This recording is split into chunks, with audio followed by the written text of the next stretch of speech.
My name is Thomas Winterman, and I'm a licensed mental health counselor. Why do I care so much about what others think? Because you're supposed to. It's called social referencing, and you've been doing it since you were an infant. We engage in behaviors and then use the responses from people around us to determine whether or not we should repeat the behavior. Humans are pack animals, and a sense of belonging is a biological imperative for us. So when somebody asks, why do I care so much about what others think? It can be helpful to start with the opposite and see what that would be like. What would it be like if you didn't care at all about what other people thought? That would also be very unhealthy. I want you to conceptualize caring about what others think and only caring about yourself as existing on a continuum. Being on either end of that continuum can be very healthy or very unhealthy, depending on the context. If you had a newborn baby at home, that context would necessitate less self-interest. And conversely, if you were hanging out with friends and you fell down and broke your arm, that would be a terrible time to be worried about whether or not your friends were hungry or sad. No, you need help right then.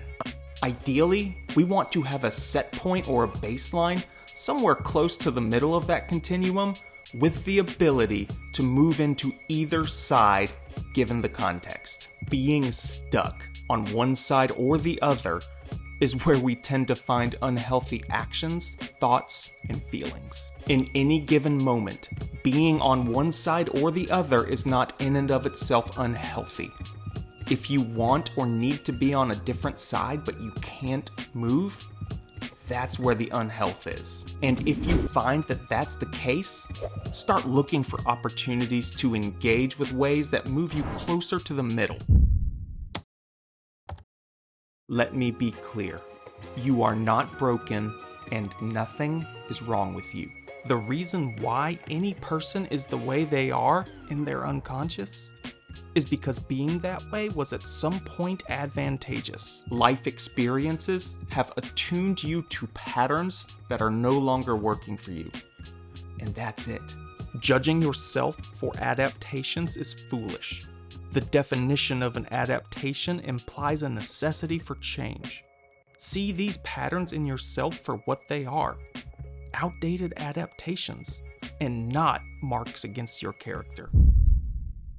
Do not put yourself first. I know this is really common advice, but it's flawed and will still end up with you being out of balance. Instead, practice treating yourself as an equal. You already have practice elevating the needs of others. See yourself as an other and treat that person in the way you would treat anyone else you love. The goal is to move toward the middle of this continuum. There's a saying in couples therapy: relationships are created through small things often, and not big things every now and then. Big things can still have value, they just won't be as impactful as the cumulative impact of all the small things every day. Cultivate an awareness of small opportunities to treat yourself like an equal, the everyday moments that yield choices. In that awareness, you have the chance for something different. Small things often. You can change. It's just gonna take some work.